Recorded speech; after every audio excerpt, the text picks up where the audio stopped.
If you've ever stepped foot in a nightclub, a recording studio, or just watched a DJ set from the 80s to the early 2000s, you've definitely seen this logo. A logo with a bold, futuristic font that became the ultimate symbol of the highest tier in global audio, Technics. For audiophiles, vinyl collectors, and professional DJs across the globe, this logo wasn't just a brand, it was a statement. From the 70s through the 90s, having Technics gear in your living room was the ultimate status symbol. They dictated the world's standard for sound. But have you ever wondered, where did this audio titan go? Why did a brand so powerful seemingly vanish off the face of the earth right when digital technology began to take over? Today, we're going to unfold the history of a legendary tech pioneer, a brand that didn't just manufacture music players, but literally helped invent an entirely new genre of music. We will uncover the masterminds behind it, its golden era, and the corporate conflict that forced the legend into a long, deep sleep. This is the story of Technics. Many people don't realize that Technics wasn't an independent company. Technics was the golden child created by Matsushita Electric, founded by Japan's management deity, Konosuke Matsushita, a company we now know as Panasonic. In the mid-60s, Panasonic was known for home appliances, but in the West, they were seen as a mid-tier brand. Konosuke wanted a luxury sub-brand to challenge the premium hi-fi giants from America and Europe like Macintosh and Marantz. Thus, in 1965, Technics was born.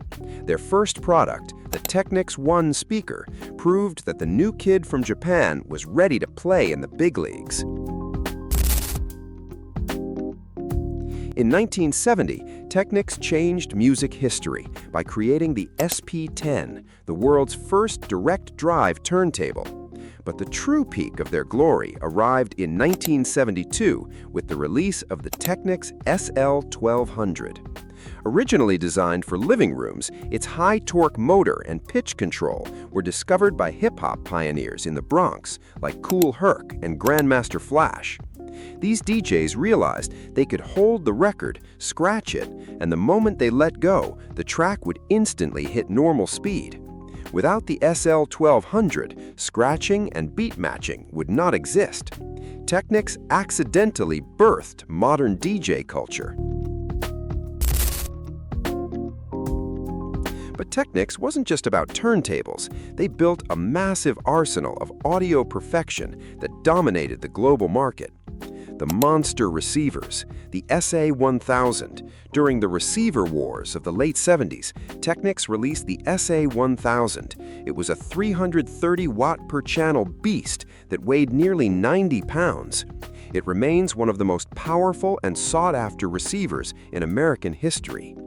The reel-to-reel king, the RS-1500. This was the open-reel masterpiece. It featured an isolated loop tape path that looked as beautiful as it sounded.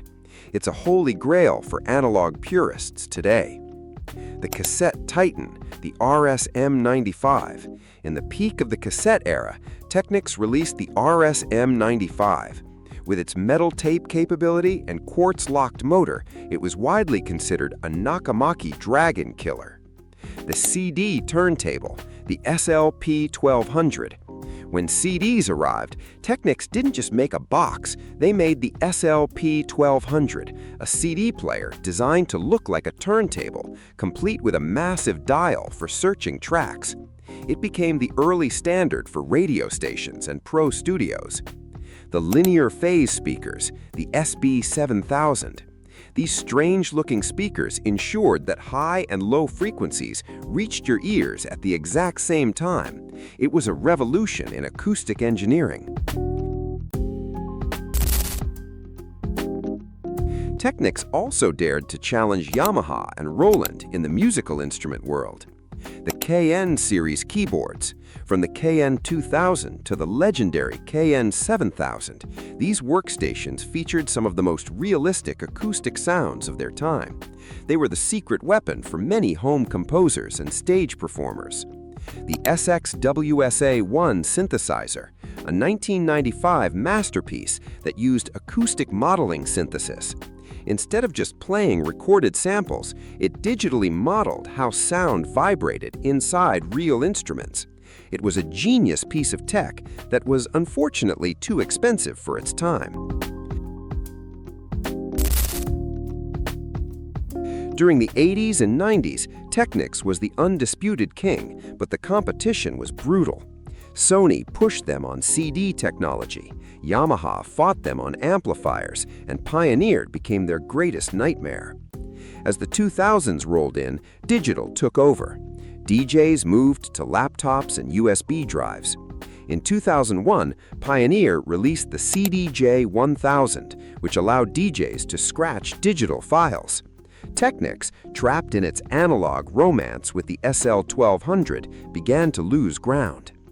Panasonic, facing financial pressure, decided to consolidate all brands under the Panasonic name. Technics was seen as an expensive relic. In October 2010, the production of the SL-1200 officially ended. The legend was dead. But quality is timeless. The vinyl revival of the 2010s forced Panasonic's hand. In 2014, they announced the return of Technics. They went back to their 1965 roots, high-end audio. Led by jazz musician and engineer Machiko Ogawa, they relaunched the SL-1200G and the modern DJ standard, the SL-1200 MK7.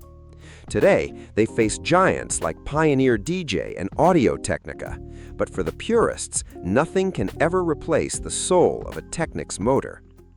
Technics proved that true engineering is immortal. They were sacrificed for business, crushed by MP3s, and called obsolete, yet they found their way home. What's your Technics story? Do you still have a turntable, a KN keyboard, or a monster receiver in your setup? Let us know in the comments. Don't forget to like and subscribe to NosTec World for more deep dives into the tech that shaped our world. I'll see you in the next one.